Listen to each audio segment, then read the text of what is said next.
কালচক্রের সীমানা অতিক্রম করে আমি প্রত্যক্ষ করেছিলাম কে কিভাবে মৃত্যুবরণ করেছে, আবার ভবিষ্যতেরও এক ঝলক দেখেছিলাম। রোববার উইথ তপুতে আপনাদের সকলকে স্বাগতম। আজ বলবো আশাঘর পর্বের 5 নম্বর অধ্যায়, নয়াগড়ের মন্দির ও শশীভূষণ। ওরা যে প্ল্যাটফর্মে ছিল সেটা আর চেনা যাচ্ছে না। একটা ভাঙা সিমেন্টের রাস্তা গাছের মধ্য দিয়ে দূরে কোথাও মিলিয়ে গেছে, আর সেই দিকে আছে কয়েকটি ক্ষীণ আলো, যেন কোনো গ্রাম অথবা কেউ কি ওদের জন্য অপেক্ষা করছে। মধু বলল, আমরা ওই দিকেই যাই, অন্তত কোনো আশ্রয় তো পাবো। শ্যামা ফিসফিস করে বলল, আলো যদি আসর না হয়, যদি সেই আলো আমাদের ভুল পথে নিয়ে যায়। যদু গম্ভীর গলায় বলল, এই অন্ধকারে দাঁড়িয়ে থাকার চেয়ে ভুল পথে যাওয়া অনেক ভালো, চল। তিনজন গাছের ছায়ার ভেতর দিয়ে সেই অজানা আলোগুলোর দিকে হাঁটতে লাগলো। চারপাশের অন্ধকার আর গাছের পাতার নড়াচড়া যেন কানে কানে কিছু বলছে, আর সেই গুঞ্জনের মাঝে একটা প্রশ্ন যেন প্রতিধ্বনি হয়ে ফিরে আসছে, তোমরা কি সত্যি আশাঘরকে ফেলে এসেছো? বুকের মধ্যে ধুকপুক শব্দ যেন স্পষ্ট শোনা যাচ্ছে। তারপর হঠাৎই মধু দাঁড়িয়ে পড়ল। আমার মনে হচ্ছে কেউ আমাদের ফলো করছে। শ্যামা ধীরে ধীরে পেছনে তাকালো। কিছু নেই, কিন্তু নিঃশব্দে অন্ধকারে গাছের ফাঁকে একটা ছায়া যেন মিলিয়ে গেল। ওরা হাঁটতেই থাকলো আলোর দিকে। আলোগুলো একটু একটু করে বড় হচ্ছে। এবার স্পষ্ট বোঝা যাচ্ছে একটা ছোট গ্রাম, কয়েকটা কুড়ে ঘর, একটা মন্দিরের মতো কিছু। হঠাৎ একটা কুকুর ডাকলো, তারপর আরেকটা, আর তারপর সব একেবারে চুপ। ওরা গ্রামে ঢুকতেই একটা অদ্ভুত ব্যাপার খেয়াল করলো। সব ঘরে আলো জ্বলছে, কিন্তু কোথাও কেউ নেই। দরজাগুলো খোলা, জানালায় বাতাসে পর্দা উড়ছে, অথচ মানুষজন নেই। যদু ধীরে ধীরে বলল, এটা কি পরিত্যক্ত গ্রাম? মন্দিরের দিকে তাকিয়ে বলল, ওইখান থেকে আওয়াজ আসছে। তিনজন মন্দিরের দিকে এগিয়ে গেল। সিঁড়িগুলো ভাঙা, দরজার উপরে একটা লেখা, রক্ষাকালী ও ভৈরব মন্দির, স্থাপিত 1866। শ্যামা ফিসফিস করে বলল, এত পুরনো মন্দির, এত আলো কোথা থেকে আসে তবে? মন্দিরের দরজা বন্ধ, কিন্তু ভেতর থেকে ধূপ ধুনোর গন্ধ আসছে, আর একটা গান না মন্ত্র।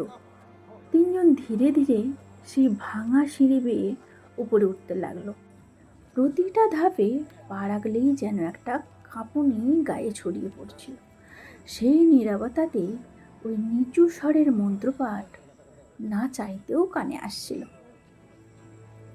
দরজার সামনে এসে মধু হাত বাড়িয়ে স্পর্শ করলো কাঠের পুরনো জং ধরা দরজাটাকে। আচমকা চেঁচড় করে দরজাটা নিজের থেকেই খুলে গেল। ভেতরে এক ঝলক ধোঁয়া ভেসে এলো ধূপধুনোর। ঘন গন্ধে চোখে জল চলে এলো ওদের।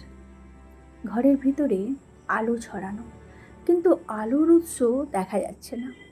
কোনো বাতি, কোনো প্রদীপ নেই। তবুও মন্দিরের গর্ভগৃহটা আলোকিত, যেন অন্ধকারের মাঝে কোনো অপার্থিব জ্যোতি।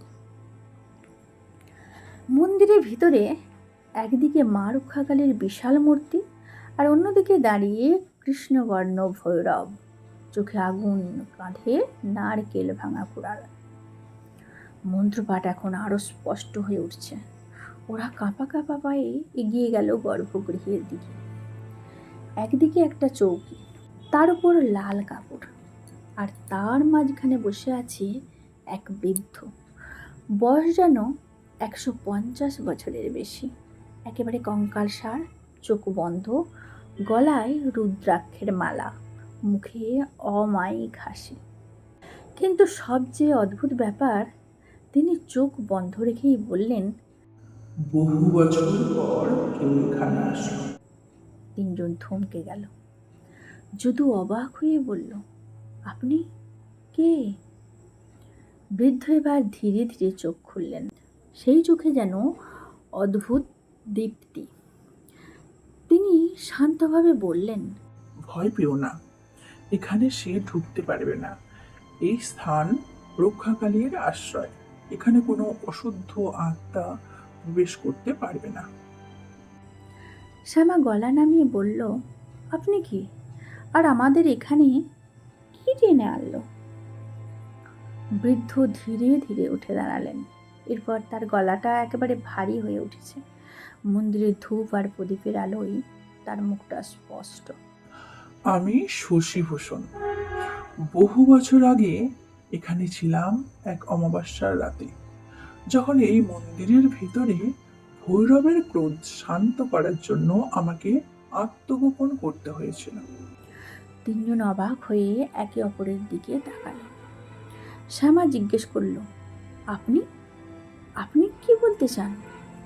শশীভূষণ গম্ভীরভাবে শ্বাস টেনে বললেন, এই মন্দির রক্ষাকালী ও ভৈরবের আশ্রয়স্থল। কিন্তু সেই রাতে যখন অমাবস্যার অন্ধকার ভেদ করে ভৈরব রুষ্ট হয়ে উঠেছিলেন, তখন কিছু দুষ্ট শক্তি পৃথিবীকে অতিক্রম করে এসেছিল, যখন আমার মতো একজন তান্ত্রিকেরই প্রয়োজন ছিল। যদু মাথা নেড়ে বলল, কিন্তু আমরা এখানে কেন এসেছি? শশীভূষণ সোজা হয়ে দাঁড়িয়ে বললেন, তোমরা জানো না, কিন্তু তোমাদের সকলের ভাগ্য আজকের রাতের সাথে জড়িত। এরকমই এক রাতে আমি আশাঘরের শ্মশানে যজ্ঞ করছিলাম। আমি বুঝতে পেরেছিলাম শ্মশান জেগে উঠেছে। এটি আর শুধুমাত্র একটি নির্জন স্থান নয়, এ যেন এক নিঃশব্দ, নিঃশ্বাসে মোড়া জীবন্ত আত্মমালা। তাদের প্রতিটি অস্তিত্ব যেন আমাকে ডেকে বলছিল,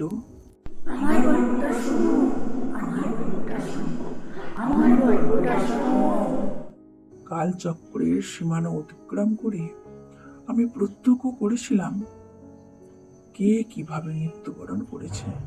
আবার ভবিষ্যতেরও এক ঝলক দেখেছিলাম ওই গ্রামের এক নামকরা তান্ত্রিক শিবনাথ একদিন শ্মশানে ভুল মন্ত্র উচ্চারণ করার পর সেখান থেকে ফেরার পথে এক অদ্ভুত ও রহস্যময় মৃত্যুর শিকার হয়। তবে শুধু তাই নয়, একজন পথচারী যিনি নিছক রাস্তাটি পেরিয়ে যাচ্ছিলেন, তাকেও শ্মশানের অশরীরী শক্তি গ্রাস করেছিল।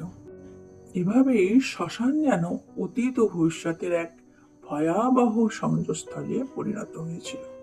পরদিন আমি সমস্ত অভিজ্ঞতা গ্রামবাসীদের সামনে তুলে ধরলাম, যেখানে শিবনাথের পরিবার সহ সবাই উপস্থিত ছিল। আমি সবাইকে স্পষ্টভাবে সতর্ক করেছিলাম, বিকালের পর যেন কেউ আর এই শ্মশানের আশেপাশে না যায়, কারণ শিবনাথ আজ অতীত হলেও যার হারিয়ে যাওয়ার ঘটনা দেখলাম সে সময় এখনো আসেনি, আর সেই সময় এসে গেলে আর কিছুই পাল্টানো যাবে না। তিনজন একে অপরের দিকে তাকালো। বিস্ময়ে ওদের প্রাণ যেন ওইখানেই আটকে গেল। এই কথা ভেবে যে শিবনাথ তো মধুর মায়ের দাদু, আর যে লোকটার কথা ইনি বলছেন সে তো আমাদের চোখের সামনেই ওই শ্মশানে হারিয়ে গেছে।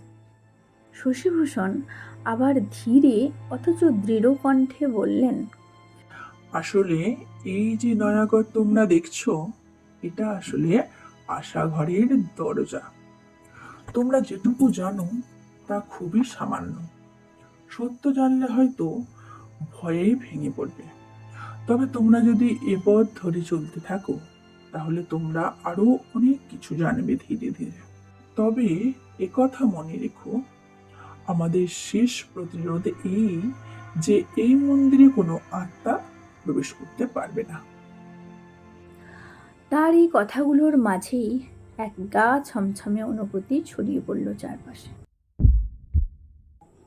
শশীভূষণ এবার মন্দিরের এক কোণে রাখা লাল কাপড়ে মোড়া একটি পুরানো বাক্সের কাছে গেলেন।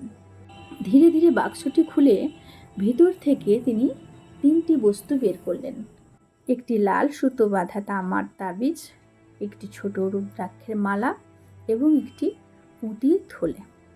এই 3টি বস্তু 3 জনের দিকে এগিয়ে দিয়ে বললেন, রক্ষাকালী ও ভৈরবের আশীর্বাদে এই জিনিসগুলো প্রেতাত্মাদের আক্রমণ থেকে তোমাদের রক্ষা করবে।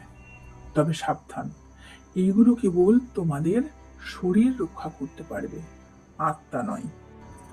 আসলে যদি মনটাই দুর্বল হয় তাহলে তন্ত্রের বল তো ফিকে হবেই। 3 জনেই নিঃশব্দে শশীভূষণের হাত থেকে সেই বস্তুগুলো গ্রহণ করল। সাথে সাথেই তাদের গায়ে শীতল এক স্রোত বয়ে গেল, যেন অদৃশ্য এক ঢাল তৈরি হয়েছে তাদের চারপাশে। 3 জন একে অপরের দিকে তাকালো, প্রশ্ন করল, আমরা তাহলে এখন কোথায় যাব? পথ কোন দিকে? শশীভূষণ মন্দিরের পূর্ব দিকে আঙুল তুললেন এবং বললেন, সোজা এগিয়ে গেলে একটা পাথরের রাস্তা পাবে। সেই পথ ধরে গেলে একটা ভাঙা পুরনো বাড়ি দেখতে পাবে। ওখানেই যেতে হবে তোমাদের। তারপর সহানুভূতির সঙ্গে বললেন, তোমরা যাওয়ার আগে কিছু খেয়ে নাও, পথটা সহজ হবে না। এই বলে তিনি তাদের কিছু ফল দিলেন। তারা সেই ফল খেয়ে যাত্রাপথে বেরিয়ে পড়ার সিদ্ধান্ত নিল। আজকের মতো এই পর্যন্তই। পরের রোববার ফিরব আশাঘরের পরের পর্ব নিয়ে। ধন্যবাদ সকলকে।